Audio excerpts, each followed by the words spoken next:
ClubMX Network production. Welcome to the Troy Lee Designs and Racetech Suspension and Engines Blair Matthes Project. All right, everybody, welcome again to the Troy Lee Designs Racetech Blair Matthes Project. I'm Daniel Blair. Thanks to the folks at Troy Lee Designs and Racetech for coming on board. Really appreciate it. Troy Lee Designs, hey, big news for those guys. Marvin Muscan is going to make our producer very happy. He is now a TLD athlete. Thank you to the folks at Troy Lee Designs since 1981. Started with custom painted helmets way back when and visors made in Troy Lee's mom's oven. And they progressed from there just a little bit. Justin Barsha, of course, rocking the gear. Great mountain bike stuff as well. TroyLeeDesigns.com. Please check it out. They're all about pushing boundaries and standing out. And you'll know that from their gear over the years. Use the contact form on pulpmx.com to email us, and we'll pass you on a code to save with Troy Lee Designs. That's the best part of this. You want to save at Racetech, you can also tell them you listen to this show or anything PulpMX. Racetech.com. They got authorized service centers all across America. And Gold Valves, helping out suspension since 1984. They'll redo your suspension, get the right spring rate for your weight and or speed. They do motor work as well. Like I said, they got authorized service centers all across the USA, so you can check that out. They have suspension seminars and motor seminars each fall, which are big hits, and many people in the industry have used these seminars. So thanks to Racetech. Thanks, TLD, C Concept, Zool's, Firepower, Decal Works, ASV Levers, Maxxis, Alpine Stars. We'll tell you more about that later on. But for now, it's myself, Daniel Blair, and my partner, Steve Matthes. What's up, Steve? You didn't know where to go with that one? I was waiting for Steve to say something. Waiting for him to jump in. No, I'm Daniel. I love ClubMX and Juju, and you're Steve. You love Tim Ferry. Oh, I really don't know what's happening here. What just happened? I mean, are you talking because I got ripped in the comments last week and that's typically your thing? Is that what happened? No, I just thought I'd throw everybody for a loop. It didn't work. All right, moving on. I'm way confused, man. Way to hit the gate. Hey, remember when round one, didn't they 1 year at round one outdoors, the gate didn't drop? Didn't that happen at Hangtown or something back then? Maybe. Hangtown was round one? Maybe. I remember that. So that's our official gate didn't drop at Moto 1 of the Nationals, man. Before we get any further in this, Daniel, do you want to retract anything from the Julian Beaumer comments last week that even had Wygant texting saying, Daniel, are you okay? No, I don't, because I'm not walking it back. And I will just say I think the fans will appreciate this, but I say what I think, whether it's right or wrong, and I don't care. I've never had an opinion that's based around what I think people will think. So that's my opinion. I'll take the heat. I will say shout out to whoever it was that had a really good comment. They said that I was Delulu for Juju, and I'm not going to lie, but I actually laughed out loud, like a real, full-blown out loud. But no, I don't mind a little heat here and there. And again, it is what it is. I don't take my comments back. So okay, we'll get to the outdoors right away here, and we're going to do a little bit of another day in the life of DB at Club. But further to Club, press release drop, big news for you guys there. Obviously, we'd known Chad Reed bought Mark Phineas his old house there at Club. I heard that a little while ago, and I was like, okay, he's all in with his kids, and he's going to live there, and it's like Chad's sixth house in the last year or something. So, whatever, I knew all this was happening, but I didn't know he was actually going to help out Club, and looks like he's going to do some sort of ambassador work / consulting with Brandon and you and everyone else there at Club. And, I mean, look, having Chad there isn't going to hurt anything, and you can bounce some ideas off of. And so, yeah, big news. Chad Reed, 2-time Supercross champion, motocross champion, joining ClubMX. Dude, so rad. So, I go back with Chad a long time, obviously, as we all do in this industry. Chad's been around forever. And over the last few years with his kid coming up, he was on KTM for a while, so I was obviously at KTM too, so I had a relationship with him there. He showed up for the Blue Crew event and just loved the property first. He was like, this is amazing. And then they went to a Loretta qualifier, then they came back, and I guess the start of this whole thing was his kids got out of the RV and were like, we feel home. This feels home. And they're not big on facilities. They've never really been believers in that. I think they've wanted their kids to not have that type of life. But Club is a little bit different. It's not a normal facility. I've been kind of saying this name because it's going to eventually become probably more permanent, but it is more of a campus, just the way it operates and the way it's structured. And the kids loved it. So that was the first thing. And then the next thing you know, Chad's like, hey, we're thinking about maybe more full-time. What do you think? The next thing you know, that house was available. Conversations happen fast. Next thing you know, he's moving in and he's here. And so that's the first part. The second part is the facility and the team, which is, we've had a bunch of conversations with Chad just about the race team, where it's at and where we want to go with it, where the facility is, where we want to go with it, just all these different ambitions that everyone has. And he made himself available and said, I would love if you guys are willing to consult and kind of inject some ideas into the things that you're doing currently. And he didn't really want to make any big changes because everything is going like pretty awesome out there. But he's like, I have some ideas on how to take a few of these things in a little bit of a tweaked direction.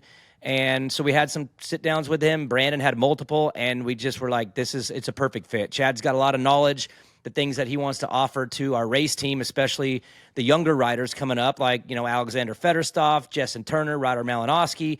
I mean, they're in this like prime age of their career right now where they're super moldable, and he wants to help them. And then, of course, help with the team side, the sponsor side, and then even just ideas with the track. Say, hey, what if the track did this instead? I mean, Chad's got a lot of knowledge, a lot of information. Club's already going in the right direction, but he just wants to kind of push it forward with a few unique takes. And dude, they've been awesome. It's been a crazy fit. So he's here. They're full time. The Reed family's on board, and we're all working together. And I didn't see this part coming, but just talk about a crazy month with Prado being here and now Chad being here full time. It's just ClubMX is just out of control right now, and all the good reasons. So yeah, it's awesome. And knowing Chad, he'll share his opinions with you. He really will. He does. He won't. Oh, he does. Yeah. He does. No problem. But the good thing is that he said everything that he sees is great. It's just a couple of things that he knows from his past experiences that he'd like to offer. And the way the conversations have gone, they're just perfect. The group is really accepting to new ideas. Even Brandon, I mean, he obviously created this thing, but he's really open-minded to like, well, how can we go better? Like, okay, let's make it better. Okay, let's make it better. So it's kind of just a match made in heaven for everybody because everyone's on the same stream and on the same page. And it's exciting because we all have a vision and now we have another piece to help get it there. So yeah, dude, it's going to be wild. I mean, you got Chad Reed and of course, his kid is a huge priority for him personally, too. He's not taking a role that's going to have him involved all day, every day. That's not what he wants. He's got a project, being a moto dad now, with a 15-year-old kid. So that's going to take up most of his time, but he's offered us consulting in any way that we want it. And it's kind of mind-blowing, to be honest. Yeah, let's before we get into the outdoors again, let's bring in our producer, Kellen, the fraud Brower. Kellen, Marvin Muscan, TLD ambassador. This has got to really, like you would think, because I haven't talked to anybody at TLD, Jenna or John Eric or anybody, but Kellen, I would think this would come with Marv doing more things publicly in the Troy Lee gear. You got to be stoked, Kellen. He's back. Your second favorite rider ever. Yeah, no, it's awesome to see. It was a little jarring to see him not in like an Aero helmet and like all the weird Euro stuff that he's had as part of his kit for so long. But yeah, I mean, awesome that Troy Lee Designs is coming on board with him, and I think that they're probably going to do some cool stuff together. I know Marv always likes doing like off the wall stuff. He was always a big fan of Straight Rhythm too, so I'm sure they'll find some cool ways to collab. Marv's one of those guys that I didn't have a great relationship with when he raced. He was always cordial, polite. Give me the quotes I need, move on, not say much. He's very professional, let's say. And since he's retired, he's definitely like cracking jokes. He comes up to the press box and makes jokes. And we're seeing a lighter side of Marv. We'll both make fun of DV all the time. And it's nice to see Marv's got a little more personality than I expected him to have. So good to have Marv around again and in TLD gear. So. And Kellen, excellent dude. If Marv and Ben Townley were in a burning house and you can only rescue one, who are you rescuing? I'm just going and going down with them. Fair. That's good. Listen, I'm pretty jaded. I'm pretty grouchy. I don't like a lot of things. Kind of crotchety, old. I accept all this, and I think my listeners know this and all of this. I've been around since 1996. And so I've seen a lot of things and did a lot of things. But honestly, I am truly excited for this coming outdoor season, the 450 class specifically. Like, I am looking forward to this weekend. I do not like Paula as far as standing around and what you can see, what you can't see. The weather looks like we're going to cut a break this week, so it's going to be a little cool. But I am really excited, man. Jet Lawrence, Eli Tomac, Chase Sexton, Hunter Lawrence, Jorge Prado, go on and on and on. It's really, really cool to see these guys coming together for the outdoors. We're missing Roxon. Maybe Roxon, a two-time 450 motocross champion, would absolutely make this thing unbelievable. But as it is, DB, I'm stoked, man. This is really, really cool. I am too. I and we joke about my love of outdoor, because obviously years back I wasn't as into it. I've gotten more into it every year. But I got to be honest with you, I'm kind of weirdly more fired up for this one than I was even Anaheim 1 for some reason. And I don't know why. And maybe it's just because of the perfect storm of Chase being the defending champ, Jet coming back from an injury, trying to reclaim a title that he went perfect on the first year and then couldn't defend it because of an injury. Eli, who we haven't seen in this series for a couple of years, but the last time we did, he won it and was awesome that summer in 2022. So right there, those three alone, it's like, that's awesome. Hunter was so good last year that we kind of forget that he was right on that. I mean, he was giving Chase all he could handle for about 25 minutes of moto last year. This is his second year. He was good on that new Honda when they introduced it last year at the end of the championship. He has been on the bike a little bit longer than Jet, so I actually think his prep might even be better, which makes him kind of a sneaky pick for Paula. Then you throw in Justin Cooper, who I think is just trajectory, just keeps going upward. Like every championship that he's in, he gets a little bit better.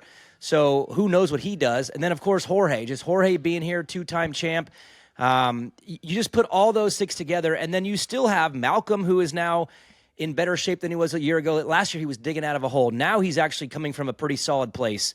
Jason Anderson's back, and from what I've heard from everyone on the test tracks, he's just shredding. So there's so much energy at the top of the 450 class, and I just can't remember the last time we've had that outdoors. It's always a one-on-one or maybe a one-on-one and then another guy, but I think 1 to 7 is going to be an absolute war zone, especially if you take into consideration the way Jorge starts, Jay Coop starts, Hunter starts. We could see Jet, Chase, and Eli having to work through those three a lot this year, and that to me, I mean, I'm with you. I think both classes are good, but I'm with you. 450s, I've never been this fired up for a 450 outdoor championship. I think you're going to see guys like Justin Barcia, Cooper Webb, Malcolm, maybe AP, although AP's pretty good at Paula. I think you're going to see guys be like, what the fuck? I'm 9th. What am I doing? I'm riding my balls off, and I'm 9th. And always, as always, the National Series starts at High Point. That's where it starts getting frisky. Lakewood, High Point, rounds 3 and 4, where we're going to get a little bit more heat index, a little different tracks. So Paula and Hangtown can be a weird one. Openers can be weird for many reasons, as we've seen over the years. So we can't make any snap judgments off of Paula. But man, Jet is really good there. Obviously, Chase is really good there. Chase gave him a good run last year, and man, there's lots to get into when it comes to this. I have Jet for the title, DB. What about you? I do too. I think that it's easy to get excited about Eli's return. It's easy to get excited about Chase's defense and the way he's riding right now. But we're all kind of forgetting what Jet Lawrence looks like at full strength. And I think he's going to be there. Maybe he's not there at round 1. Maybe he works himself into it a moto or two. But at his very peak, at his very best, I mean, the guy went perfect in his rookie season. He's kind of a little bit on another level. So I'm with you. I think when the dust settles and things start to settle down and the points start spreading like they naturally will, I do think he will get away from the rest of the field in this thing. I do think the first month, though, is going to be wild.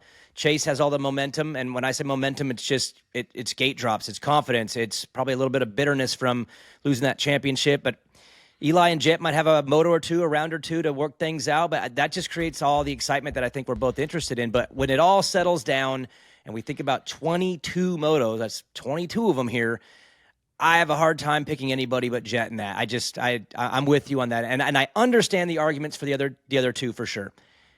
But I can't get on board. Jet is still the best in the class. He just is. I mean, he's proven that on outdoors more than he has indoors, if we're being honest. If this is Anaheim 1, maybe I'm feeling different because Supercross is wild, but this is Jet on outdoors, and he's better than them, I think. I was talking to Lars a little bit. I don't know if it was on or off the record, so let's just say it was on. And I said, hey, your bikes should be good. Like we saw these, like you mentioned earlier, DB, the 2025 bikes were really good under the Lawrence brothers last year. And so I'm like, hey, you're not going to run into the same problems you had in Supercross, right? The bikes are good. And honestly, he said there was still some stuff to work out. Like they weren't just going to run with the 2024 setup and call it a day. They were still working through some things. He didn't sound nearly as like, I was just like, okay, well, buttoned up, we're good. And he didn't sound like that. Now, that was a couple weeks ago, so we'll see where they're at. But, definitely both brothers coming back from injury.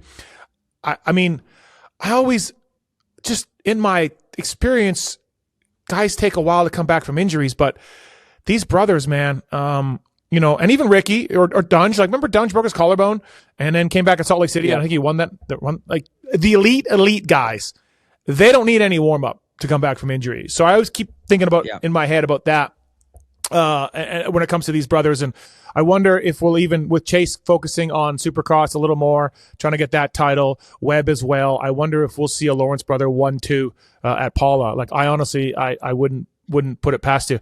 I asked each of you to come in with a hot take for this summer. It doesn't mean necessarily like it's something you fully believe. You could 30% believe it, 10% believe it, 90% believe it, whatever it is. We'll probably get ratioed or YouTubed or whatever the kids call it.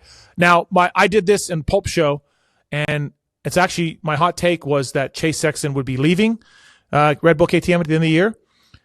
And I might be right. It looks like I might be right. It was really a hot take. I just thought he wouldn't.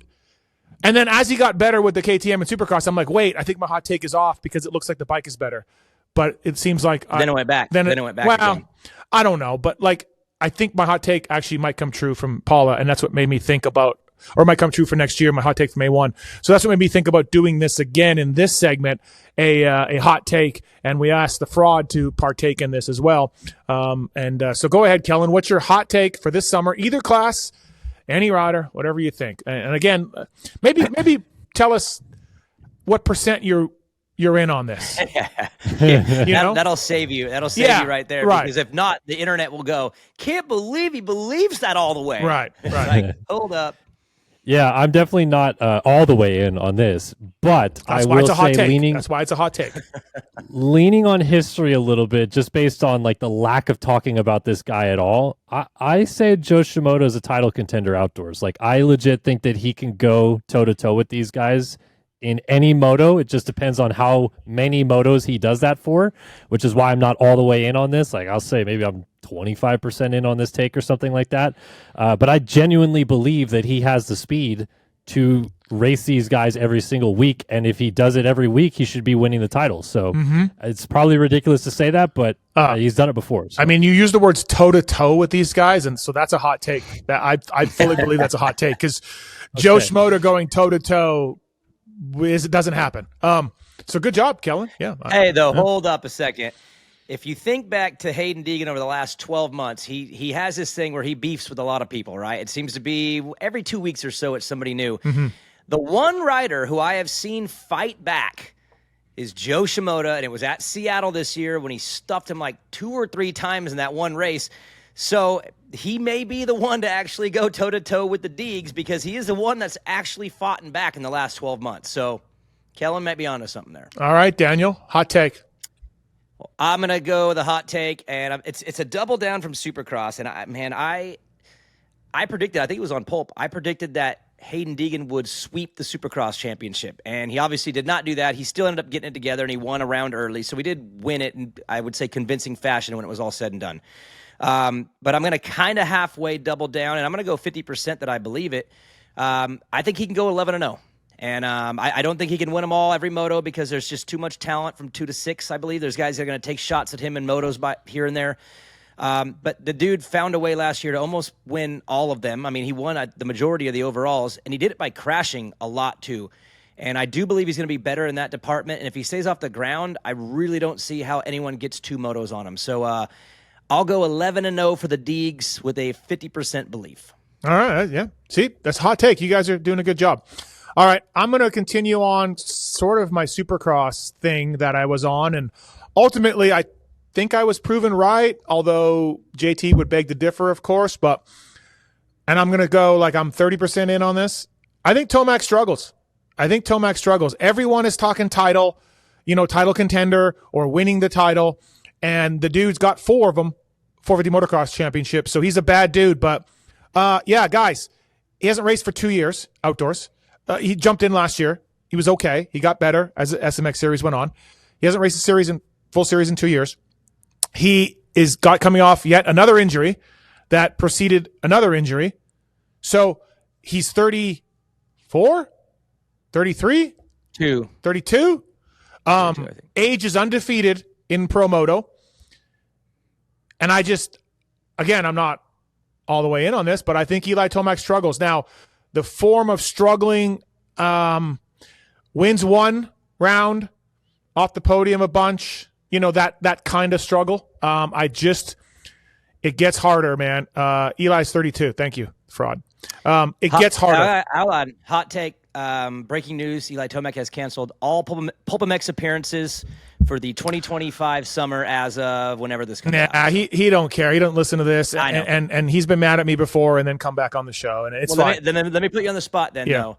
How do you compare him to Justin Cooper, whose trajectory would lead him probably on that podium quite a bit this summer, at least in the moto? So where do you put him against his teammate, Justin Cooper? Yeah, right around there. Like, I think he can get podiums and here and there. And maybe, like I said, he can win a race when he's on because he's a badass. But I'm going to go with a 30% conviction rate that Eli Tomac struggles this summer. And I mean, look, and even Supercross, he won a round and he showed a lot of speed. But ultimately, he got on the box once and he got hurt. Like that, we're in a results-based business, and that's what it was. Now, he looked amazing at times, but that's how the results were. So, yeah, man, we'll see what happens. We all expect him to leave Yamaha at the end of the year for something else, KTM most likely, maybe Ducati. But that's my hot take. Eli Tomac struggles. I don't think it's a crazy take because there's a lot of math that would support it. He has had 3 injuries in a row between the Achilles. Then did he have a thumb too? He had a thumb. He did a thumb. Yeah. And then the leg. So you're right. He has stacked together 3 seasons in a row of injuries. That's just a reality. And also the class does kind of change a little bit, right? Like the speed elevates, the speed elevates, the speed elevates. And Jet did take it, I think, to a little bit faster pace than even they were running in 2022. I bet it was close, but probably a little bit faster. And I even feel like last year Chase was at least maybe a little bit faster than they were in 2022 at times. So if Chase does have to step it up because of Jet, and if Jet does come out at his level, Eli would probably have to find the fastest level he's maybe had. Well, he's had in a long time. Maybe his peak year, championship years, maybe he had something then. But he would have to be faster than he was in 2022. And that's hard to do coming off of 3 injuries 2 years later. Yeah. So, but the one area where I will say he is more credentialed outdoor than indoor. He's got 4 championships. You don't get those on accident. And I do think that he does have the overall pieces of the puzzle to get there. It just depends on how quickly can he get there because he will need to be quick out of the gate. I don't think this is a series where you can wait till high point and be 15 points down. I don't think any one of those 3 can get to 15 to 18 points down. It's going to be too hard to overcome in this championship. So to me, it's he's going to have to be really good really early. And that's going to be hard to do. Just go back and look at the history of winners in our sport over 30 years old. There's not a lot of them. And there's a reason why, and he's been hurt. So, again, I'm not 100% all in on this hot take. Maybe he comes out and surprises the shit out of us. I don't know, but that's where I'm at. All right. Hey, by the way, I wanted to give a shout out to firepowerparts.com. Firepower Parts on ClubMX. They're a big part of the ClubMX team. And firepowerparts.com loading ramps that Daniel knows all about. He's a loading ramp thief down there in the southeast. And stands as well, batteries, chains, all of that. Firepowerparts.com. Thank you to those guys. Check them out. Really good stuff. And I want to thank the folks at Alpine Stars as well. Alpine Stars protects. You know about their gear, speaking of Tomac. But, man, they got a lot of cool stuff. They got elbow guards and knee guards and chest protectors. They got that Tech Air that's coming out this fall. Maybe summer. They've got the A1 plasma, A5 plasma. They got elbow guards, of course, the neck brace as well. So besides their gear, they make protection line, the stuff that goes underneath your gear or sometimes over top. And it's really good stuff. So thanks to the folks at Alpine Stars. And also shout out Maxxis Tires, Kay Clayson, Freddie Norn. I saw a stat that Freddie is going to be close to John Dowd in career 450 nationals started. If he completes all 11 rounds this year, I think he'll be 1 back. Which I didn't have that on my bingo card, that Fred Norn, Ironman, Fred Norn. I did not know this, but he uses Maxxis tires, and Fred's a great dude. Maxxis.com, great mountain bike tires as well. So Freddie Norn, cheer him on this summer with his Maxxis tires.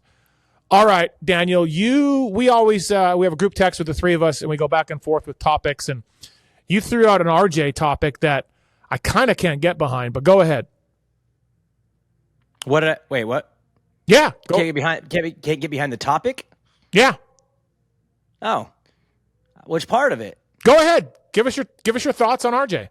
Oh, no, it's something that's kind of worked itself out. So I've been on this kick for the last 2 years that the 30-plus generation, this is your Barcia, Anderson, Malcolm Stewart, Tomac, Roxon, that generation has just hung in there. And honestly, if you look back in the history of the sport, you don't really see a pack like that in their 30s just keep getting rides and keep getting rides. Usually you see a generation come up and push them out. That's what happens. But these guys have been so good over the last however many years that they just don't really get pushed out. But it's kind of a weird situation timing-wise that RJ does have a deal for next year on the 450s because of the way he worked his contract last year. He won his championship, and he kind of worked it into where he'd go 450. But at the moment, he is signed for next year where those three aren't yet. They're not inked. And obviously, I think they're going to all end up at places. But it's just more on the timing of things and how we finally have someone from the last generation. In fact, Justin Cooper. Justin Cooper has his ride already locked in for next year. Eli Tomac does not. So it's just kind of weird that these four, Tomac, Anderson, Barcia, and Stewart, who are all going to get stuff, they don't have it yet. And the generation behind them actually does have their deals. So that's what I meant by that. I don't mean that they earned it, they deserve it. I just meant that it's just kind of wild that the next generation got their deals, and those four at this moment don't have theirs done yet. So it was more of a timing thing. Well, okay. I mean, honestly, you can make a case that RJ is in that generation because he's 28 damn years old. So you can make a case that RJ he is didn't grow up with them. They're all yes, that he's older. But what I'm saying is he's the later. He's been hanging on to that 250 generation, and he's finally moving up. But he's got his deal before them. But he's still 3-4 years off of them. He's younger than they are. Yeah, he is. But it's funny that he's finally moving up. Okay, so yes, it's just a timing thing. Yeah, I'm with you on that. I thought your topic was more going to be like how RJ's going to do. And the reason I can't get behind that is because I don't think he's lasting long. I think RJ wants to do a few nationals, but he has this wrist problem. And I think we will see RJ a few rounds and then sayonara. He will go get his wrist fixed and come back for Supercross. I think he did. Didn't they announce today? I thought I saw, man, the internet. I can't trust the internet all the time. But I'm pretty sure I heard today that he had something done right after Supercross, got some hardware removed, and he's good to go this weekend. Okay. Well, I believe. So, and I'm with you. I'm not saying that he's going to go in and like beat up on these guys. I'm just saying that Jet, Hunter, Justin Cooper, Jorge Prat, like RJ Hampshire, there's a whole generation of guys, even Aaron Plessinger, Tom Vial now, like they all have their rides, yet the older generation that still is hanging in there, they just don't have theirs yet. That's the only point that I was trying to make. Isn't it crazy that AP, I believe, is a year or two younger than RJ? And it feels like AP has been in the 450 class forever, right?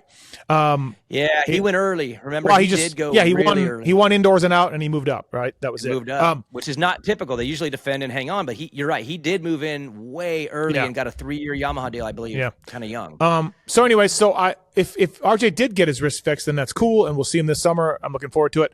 But I thought he had to do some work to it, and he was sort of hedging his bets near the end of Supercross about coming in. So, but that's the Webb debate, and we joked about it last week. But I see videos of him; he's shredding. He's coming into Paula, and I'm still shocked by that because if he does have to get something done, if he has to get something done to that thing, it seems like odd timing to do it in a championship where it's the gnarliest 450 outdoor series we've ever seen in a long time. When he's the defending Supercross champ, and this would make his Supercross prep worse. So, I mean, any insight on that? Any new insight? Because that still kind of baffles me on the timing of if he does have to get something done, why not do it now? I think he wants to race 450s. Just wants to race 450s. Going to put, again, if he didn't have this work done, I don't know if the press release did or whatever, but I think RJ just wants to, like, hey, man, he's got one 450 race in his life, 2 Daytona and an indoor race, I think.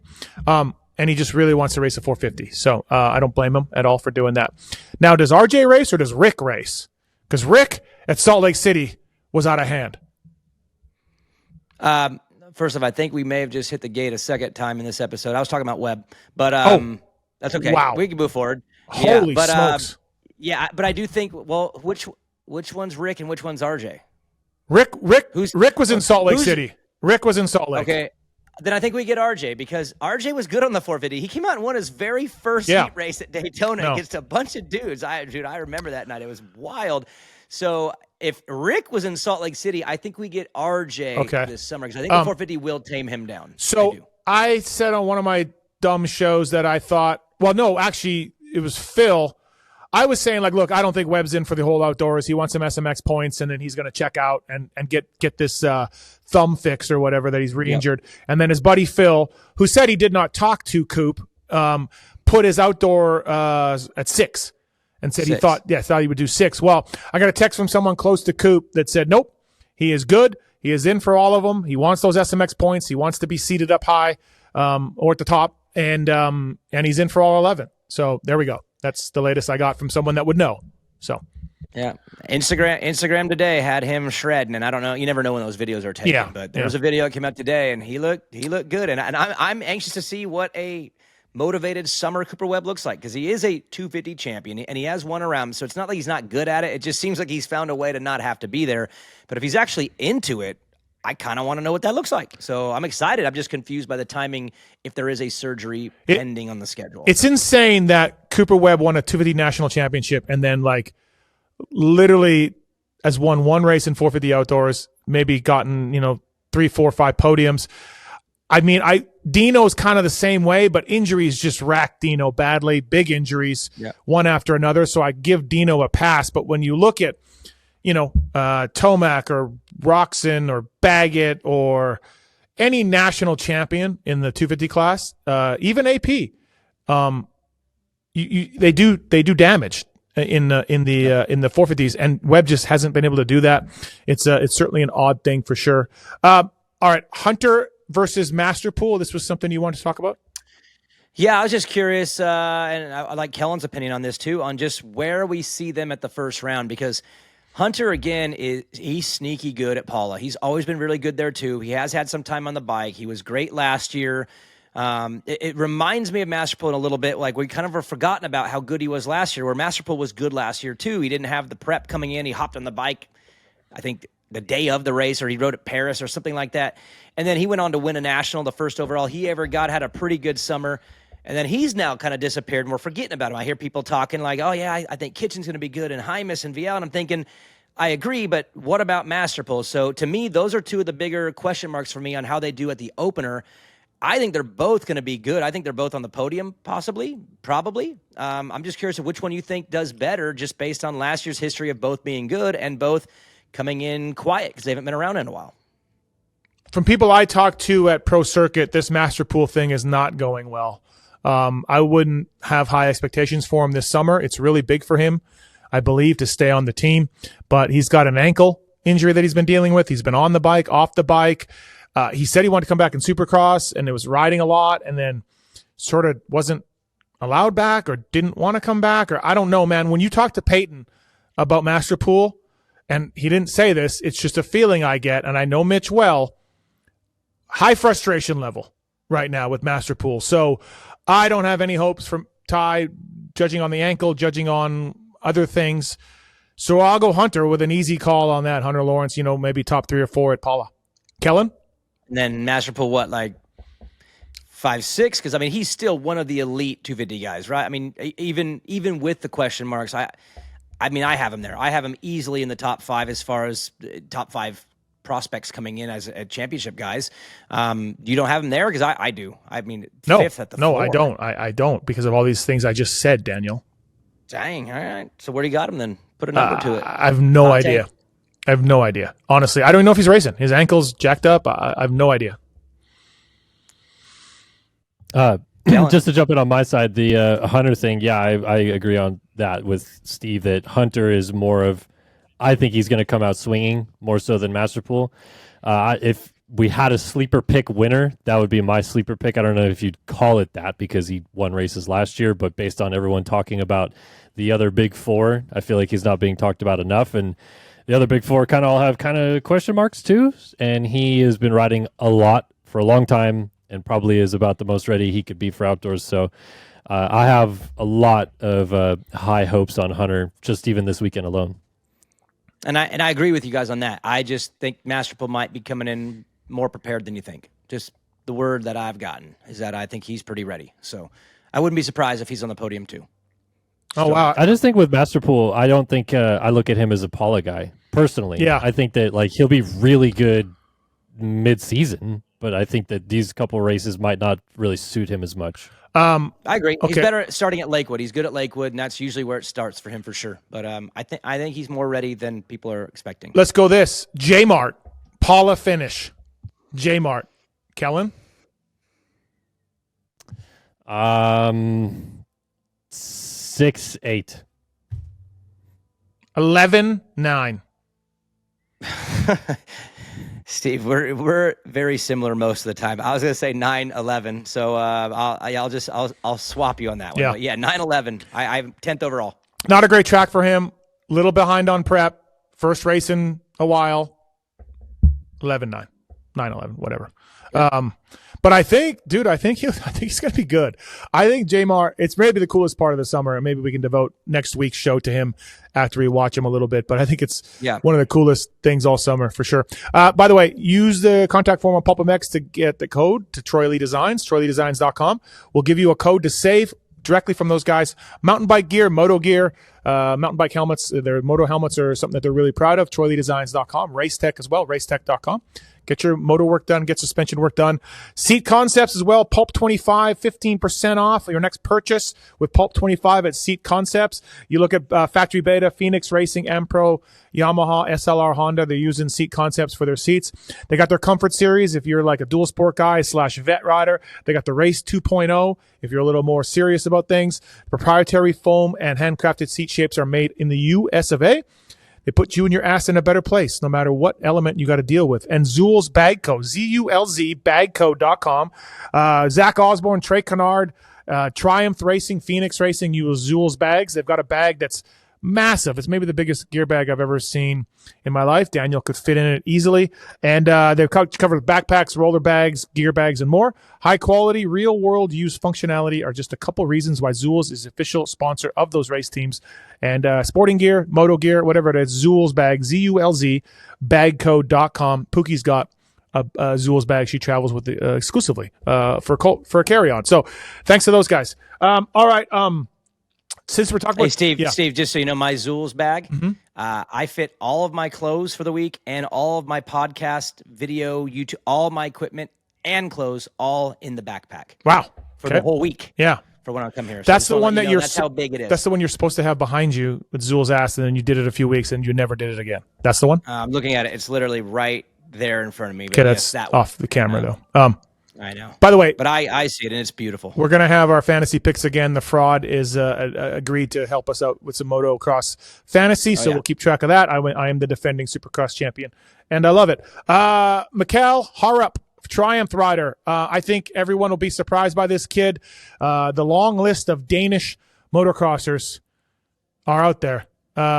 Kellen, what's another Danish motocrosser? Edwin Edvardsen, was he one? I mean, was he Danish? Kind of put me on. Oh, Jorgensen. Jorgensen's Danish. Yeah, you put me on the spot right here. Well, you're a GP guy. You're a big GP guy. You can't just have me pull Danish names out of left field right now. Man. Yeah. Well, Brian Jorgensen. It wasn't Thomas Kjær Olsen was Danish, wasn't he? I don't know, man. I thought he was Swedish. Nobody knows. Oh. Okay. Anyways, I don't know. I think this kid's going to surprise. I think he's going to be a lot of top fives, maybe a podium. And I said this on the show a few weeks back. He's a really funny guy to talk to. Great English, real personality on him. And I think he will be the top Triumph rider. I would put money on him being the top Triumph rider outdoors. I'd put a lot of money on that. Maybe all of Kellen's salary. Yeah, I'm down for that too. And I'm with you. I mean, is Jordan, what's up with Jordan? Just before we get into all of Triumph here, is Jordan good? Yeah, why wouldn't he be? Yeah, he's Jordan. I don't know. Well, because he had a bad one there at the end. Dude, you can't kill Jordan Smith. You can't kill Jordan Smith. I know. Mosman tried to, whatever round it was, tried to smack his head off. But Look, I think Jordan will be pretty good. He was quietly kind of like your 8, 9, 10 guy last year. If he's racing, I see him there too. Faulkner, I have no idea what to think about Faulkner or Styles Robertson. So I think I'm with you that this guy will be maybe their best guy. I don't know anything about him either, other than I am intrigued because the little bit of research I did do, he seems pretty good. And everyone I've talked to that does know the GP stuff says, hey, this guy is actually better than you think. He just doesn't have that name that popped last year. Like, the Conans were, those names were popping every week. DeWolf, Everett's, of course, because it's Stefan Everett's son. Like, those are the names you keep hearing over there. This guy's name I didn't hear as much because I didn't really pay super attention. But my research is, dang, he's actually really good, like way better than I thought. So I just don't know how he gets it on these new tracks and how he gets along with the weather and the schedule, because that is all new for all these guys. But I feel like the 250 guys that come over here and kind of, give it a run, I feel like they end up doing pretty good their first year. They're not as shock and awe as you would think. So I actually think he's going to do pretty good. I'm excited just for another name. It's like what you said about Jmart. Like, throw another good name onto the gate, make it that much more stacked just to make this thing squirrely in the 250 class. So where does he finish? I don't know. I mean, I'll throw a dart around 7th in the championship, but to me, even that would be good with the way the field is right now. So, but I'm excited about him. I guarantee you the fraud is with me. What do you think, Kellen? A lot of top fives, a couple podiums maybe? Yeah, I think he's going to have like flashes of brilliance. I think that there's going to be a lot of like motos where he's up front and in the mix, and then some motos that were like, why is he 12th right now? Like, what's going on? Not that he was that way in GPs, but I think because of the learning curve, he's going to have tracks that he really gels with and days that he's really feeling it and just days that he doesn't. And I think that's why it's going to look a lot of variance, but I think he could win a moto. I think he'll probably get on the podium at some point and definitely top 5 a lot. And the most random... Win a moto? Hold up. Win a moto? Yeah, I really think he could. All right. That's a hot take. Yeah, maybe that should have been my hot take. But me and Lewis have been saying that for a while. So. Yeah. He won a moto last year, MX2? I think he did. Yes, he won a moto. He did not win an overall. Right. Yeah, I think he won a moto. And also in the most random... I was going to say, Deegan is already beefing with him just because you said that. Just for throwing a win to that guy, Hayden is already locked in on him, just so you know. I guarantee you, Mikkel will think it's awesome that Deegs is posting about him on social. Hey, and in the most random, Jose Butron / who was the other guy? Who's the other guy, Kellen? That raced French. Pep. Roman Pep, yeah. Jose Butron. Oh, yeah. In the most random ways at Paula, we have Valentin Guillod and Benoit Paturel showing up. Paturel's racing all year for Suzuki, and Guillod, I think, is in for all of them. A-Ray told me, but he's not the most legit source. I don't know if he is in for all of them. But, Kellen, those guys will take the mantle from Butron and Pep of USA motocross fans going, what the hell? 3-digit 450 guys? But, dude, they're going to be good. They're going to be good. They're going to be like top. Those guys have those guys have bigger resumes than Butron and They Pep, do. Don't they? Well, Butron won an MX2 in 2004 or something. But, but yeah, those guys will be good, Kellen. They will. I think that they'll be slept on for sure. I rate Guillot as higher than Paturel personally. I think of late he's also kind of proven that.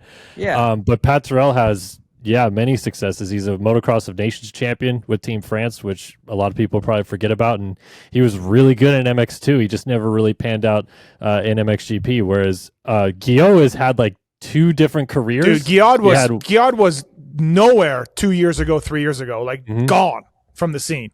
Well, and then back. He was in Switzerland doing the Swiss Championship with the like watch company Yamaha program or whatever. But anyway, he's had like 2 careers where he was borderline challenging Jeffrey Hurlings for an MX2 title, and then off the face of the earth, and then like back in just a solid top 10 MXGP guys. So I don't know what version you get off the face of the earth, borderline Hurlings, top 10. I don't know, but I think somewhere in the mix of that, he'll probably, I would say around 12th this weekend would be a good result for him, and then Paturel 15th. Okay. Maybe. I might make myself look dumb here. It wouldn't be the first time. But Kellen, what has Paturel been doing?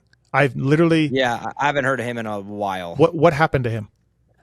I don't actually know what he's done like the last year or so, but he was racing for the JW Honda team, I think is what it was called. Before that. And oddly enough, fun anecdote, when I went to Mantova to watch the last two GPs of 2021, when there was that titanic battle with Hurlings, Fevre, and Geyser, Paturel stayed in the Airbnb next to me, and he didn't speak hardly any English, but they didn't have water, so he knocked on our door at like 11 p.m. and asked for water because they didn't have any. So he's a good dude, and I think that off the couch, maybe not great, but I don't think he's coming off the couch. Like, I think he's going to be prepared and ready for this. Well, listen, coming to America with the heat we have, he's going to be asking for water a lot this summer. He will be he is going to be curled up at Redbud saying agua. Agua. Agua. Not maybe this weekend. I think it's pretty nice this weekend, but Hangtown's already looking like it may be a hot one too. By round 2, he may be asking you for more water. Him and Lewis will be going on the hydration plan, a heavy hydration plan. So I think those two guys, and I think Kellen's right. Like, Paul has a different track and a different deal, and all the weirdo First National stuff. But we get east and that kind of dirt and ruts, and those guys will be top 10. I really think that, near the back, but they'll be inside the top 10. So should be interesting to see. Decal Works and ASV Levers, we want to thank them as well for coming on board, DB. Absolutely. Decal Works, from beginners to seasoned vets, race teams, project builds, and magazine tests. Decal Works' mission is to cater to those who love to ride, upholding the true definition of quality, service, and knowledge. Visit decalmx.com and use the promo code PulpMX25 to get 20% off your custom graphics. And then ASV is pumped to announce that they have joined forces with FroDaddy, Jeff Emig, and ODI Grips to offer the Emig Pro Pack Plus. The package features an Emig-branded ASV F4 lever kit with matching ODI Emig V2 Pro lock-on grips in exclusive colorways. They got black, they got gold, they got white, now available. ASV Products is tested and used by the top AMA Pro racers, including ClubMX. Check out the new Emig Pro Pack Plus at asvinventions.com. Use the code PulpMX in all caps for 20% off. Okay, here's a few things to talk about. 250 overalls for the Nationals. Give me your overall winners this summer. Not well, Daniel, you think Deegs. Well, we'll 11-0. We'll have one winner. Okay, moving on. Kellen, give me your overalls for 250s. Overall winners is definitely a bit tough. Right? Moto wins, I have like 5, but I think probably just Deegan, Hymas, Kitchen maybe would be my 3. Novial? I don't know. Wow. Vialenberry, I don't know, man, with him. Steve and I are really high on Tom. We've been forever, right? Last week, 2 weeks, we've been supportive, but that's a tough one there, Kellen. I just can't believe that we're 2 years into him racing pro motocross and it hasn't looked like an upward trajectory. Like, somehow he leveled off after winning Southwick 5 races the into rookie year, yeah. And I don't know why. Like, Supercross, he got better, but outdoors, he's just the same. Not faster, not getting whole shots anymore for some reason. So I just don't see him winning it overall, but I think that Hymas will have his days and Kitchen will have his days and Deegan will have many days. All right, I'll go. I mean, you kind of covered it. I think Hymas breaks through for a win overall. He doesn't have an overall yet, right? Hymas? No. Yeah, no, he Did he have an overall? didn't he win Redbud? Did he win Redbud? Masterpool won Redbud. Masterpool won Redbud. Hymas won a moto, I think. Yeah, he won a moto. Yeah. Okay, I'll go Hymas. Vial, I will not shit on Tom like Kellen.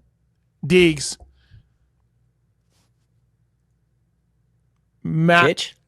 Kitch. That's 4. Trying to think of Jmart. No, I'm kidding. Yeah, I think there's only 4. I think I'm Daniel's crazy. There's no chance Deegs goes 11-0, but Deegs wins most of these things for sure. Only an injury I think will stop him. Okay, what about this? In an incredibly weird career that Nate Thrasher has had, he did 7 Supercrosses this year, I believe. I think he missed one, and there was 8 rounds. Does he do more Nationals than Supercrosses? For maybe the first time in his career. I think I'll go with he does them all. He makes all? He does them all. I agree. Okay, all right. Yeah, I'm with you. It's been all over the place, but I have a feeling, I mean, the strategy should be, hopefully he's not going for the kill shot this summer, because if he could just do 22 motos and go into an off season, he may regain that year with Hunter. He was really good, man. He was legitimately a race winner on the weekends, chasing Hunter around, which Hunter was at the peak of the 250 class at that time. If he wants to be that guy next year, which would be another contract year, he's on a 2-year deal, so next year is the year. He has to have a normal summer. And to me, a normal summer is just being there. Like, just be there, even if it's 10s and 12s and a 9 or what, just be there so that you can go into an off season with a little bit of stability and momentum. And then I think he could be a Supercross guy again next year. He kind of has to do that, because if he has a bad summer again, he's starting all over again, then he's digging out of a hole again. And so for me, I think that the strategy, if there's smart people around him, is saying, dude, just do them all. And I think that's what he'll do. Who steps up this summer? Julian Beaumer or Shimoda? We know the frauds on board with Shimoda, but who steps up? Either one of those guys? I mean, I actually think you'll see them around each other a lot, probably in that 5, 6, 7 range. And it's weird to say that about Shimoda too. I feel so weird because a couple years ago, man, I was really high on him winning these things, like winning. I mean, I've always kind of joked around. He's like the third Lawrence brother. He should have followed right in Hunter and been the next Hunter right after. But I would say a lot of 5, 6, 7, and then Shimoda would probably have individual motos that would break out a little bit better. But that's where I see those two. And I also see Hammaker in that group a little bit at the beginning. But I do think Hammaker late is going to get a little bit better.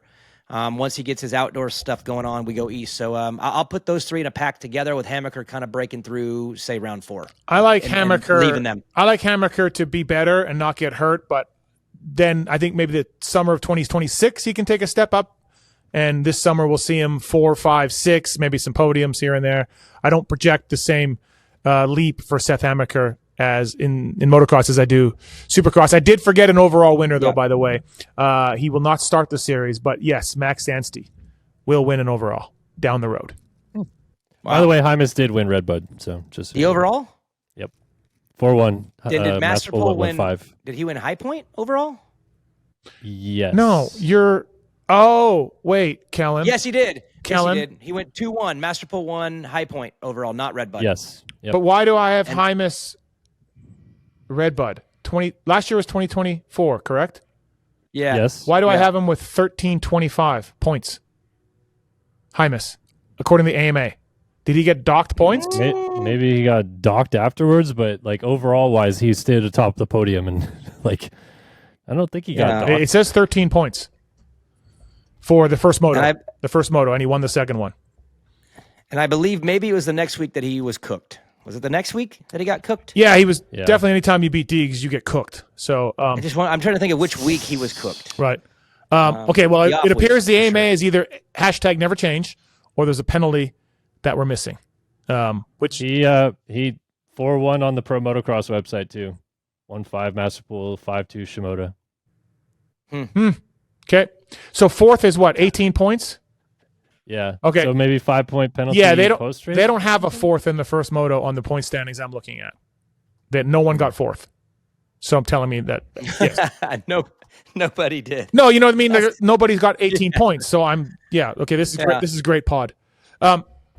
Hey, before we get to the fantasy picks, and again, thank you to Seat Concept, Zools, Firepower Maxxis, ASV Levers, Alpine Stars, Decal Works, and of course Troy Lee and Race Tech. We pay the fraud a lot of money to help us produce this show, and most of those guys the money's going right to Kellen. So thank you to that for all the sponsors. You want the codes? Use the codes to save. Thank you. Appreciate that.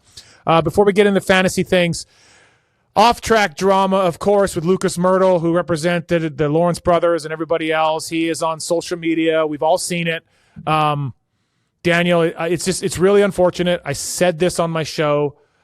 I don't think Lucas is right. Doing the right things here. I wish if he wants to show us things, can he just show us proof that, he's innocent in the actual lawsuit that the family is sending him? That would be great. That's the proof that I would love to see on social. Instead, he's going the other way. And yeah, it's too bad. Like Lucas is a friend, and I would tell him this if I was speaking to him. I don't think he's handling this the right way. It's unfortunate for everybody involved, including him. He is not shining a light on himself with these productions of what he's been doing. Yeah, I have two thoughts on it. The first is that it has all been weird. Like if you're looking back to the very beginning of this thing and where it's at now, the whole thing's been weird because it's been a lot of like throwing it into the internet, but then there's really nothing been behind each one other than you hear about a lawsuit, then a lawsuit went away, then it's back. And to me, it's like whatever is real and legitimate will, I assume, be handled in court. And that's the one thing that we all don't really know. We don't know the court side of things. We just kind of know both sides' opinions on the matter. So I don't really know, and I don't really want to comment on which side is saying the right or wrong thing because I don't know. I'd rather just kind of wait and see what the court says about it because if Lucas is innocent, the court will prove that. But if they're innocent or if their claims are correct, then we're going to hear about that too. So I guess I'll wait till that. The one thing I will say, though, is it does seem like, based on the video I saw too, that this is not just one, that there's more things going to come, and it sounds like it's somewhat strategic, and that's going to be heavy for Jet to deal with. I think just it's hard to say because distraction-wise, it's going to be there. It's going to be around the whole thing, but at the same time, like he kind of has a unique ability to shut it off if they want him to and just stay off the internet, stay away from hearing about anything unless the media brings it up, which I don't know if the media is going to touch this stuff. I don't know.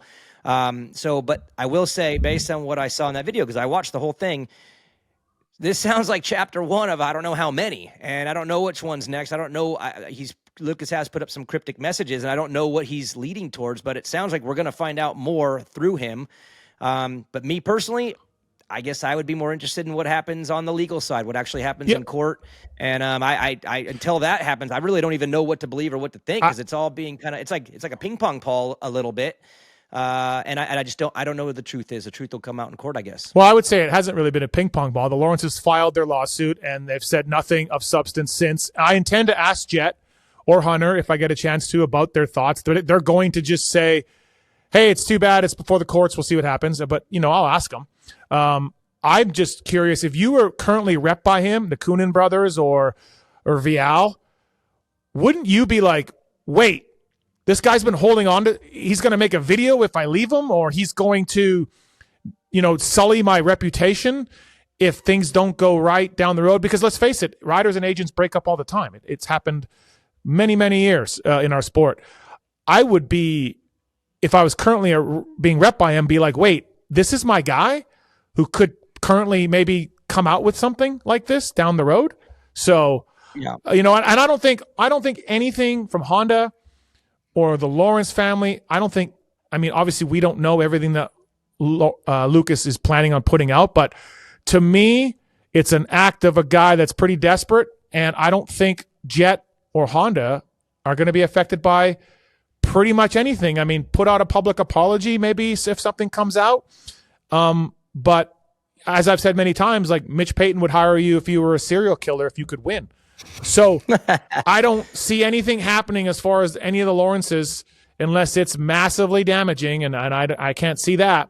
So I don't see any blowback to the Lawrences or Honda, Red Bull, or anybody. I don't know, It depends on what does come out, because the cryptic messages are like, if there's some substantial things coming out that kind of go along with what he's put out in those cryptic messages, then it could be a little bit more distracting than him using, bad language and saying a bad word. I think it could be a lot more damaging if there is something behind it. And as far as the other riders he represents, all I have to say on that is every rider probably has their own individual relationship with their agent. And so I know what you're saying as far as like maybe the fear of like, well, what would happen if we ever had a bad breakup, whatever.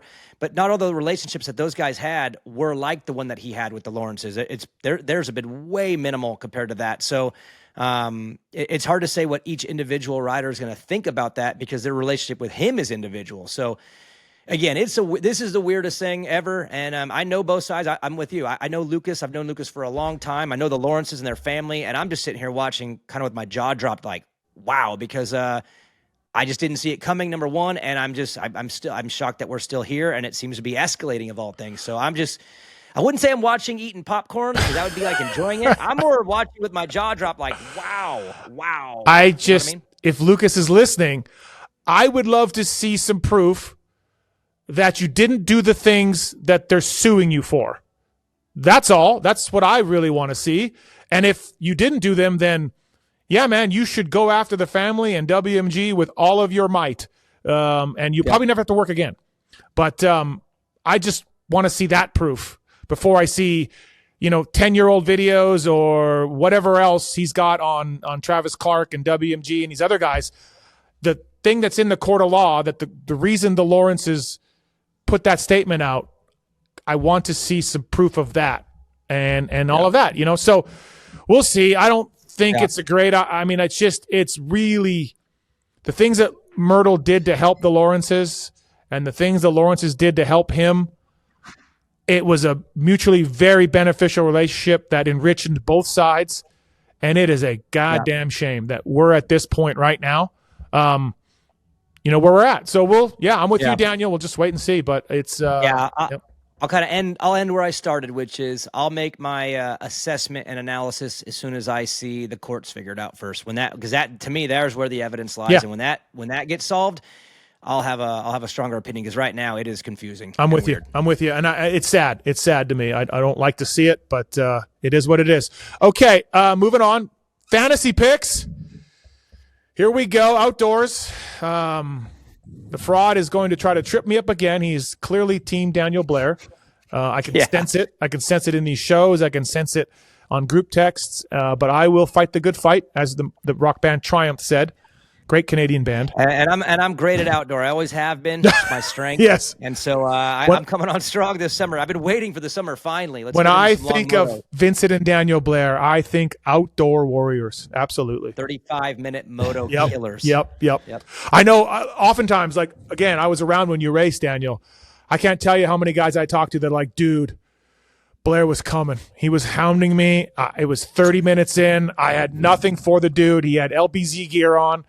I couldn't stop him. Just a late those last two laps. That's when he was at his best. If I had $1 for every time someone would say that to me. The best part is I was making way more money than everybody in the summer racing fairgrounds races. Me and Tiger Lacey, we were just cashing in all summer. Yep. While everyone else was grinding for nothing. Yeah, Michael Hicks is on that program now. Michael Hicks is probably at a fair race right now. Yeah. Right now, all for that point or two I may have gotten if I would have cared a little bit more, but no, I was paying bills. So, but I'm ready now. I'm an outdoor guy now, so let's go. Let's bring it. Let's do it. All right, the fraud is spoken. I'm about to speak. So what we're going to do for outdoors is you each are going to give 4 riders each week. We're going to do 2 riders in each class, and we're going to go off of their overall scores. So you guys will give me a end of day result. And based on how far you are off on that result is the point tally that gets added up, just to make an explanation for those at home that are confused why we are doing what we're doing. All right, let's start off with Steve and get your 4 riders in. I'll also say that my wife helped pick out some of these riders because she just wanted to be involved a little bit, so it's going to be fun. Let's lead off with Malcolm Stewart, Steve. How about Mookie Outdoors to start off at Paula? 9th for Mookie. And then we'll talk about another gentleman we've already spoken about in the show, Benoit Paturel. 12th for Benoit. And then down to a potential title contender in the 250 class, Tom Vial. 2nd.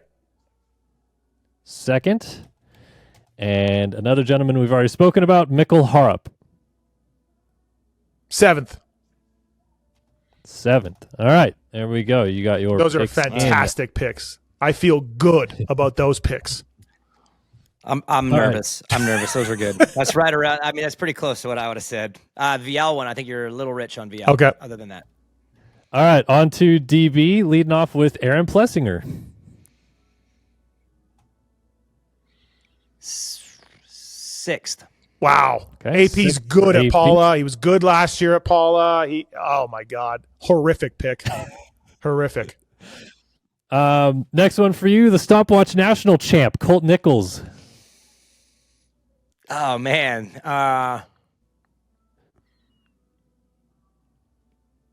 12. Oh, my God. Right. Holy smokes. Okay.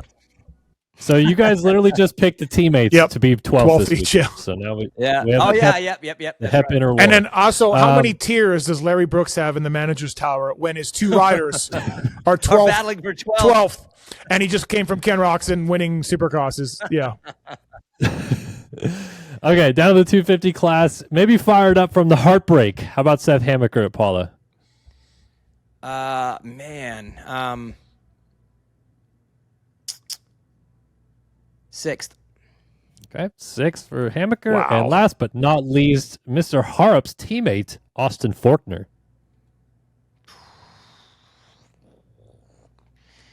When's the last time Faulkner raced? Was it 2023? Did he race nationals in 2023, or was he hurt again?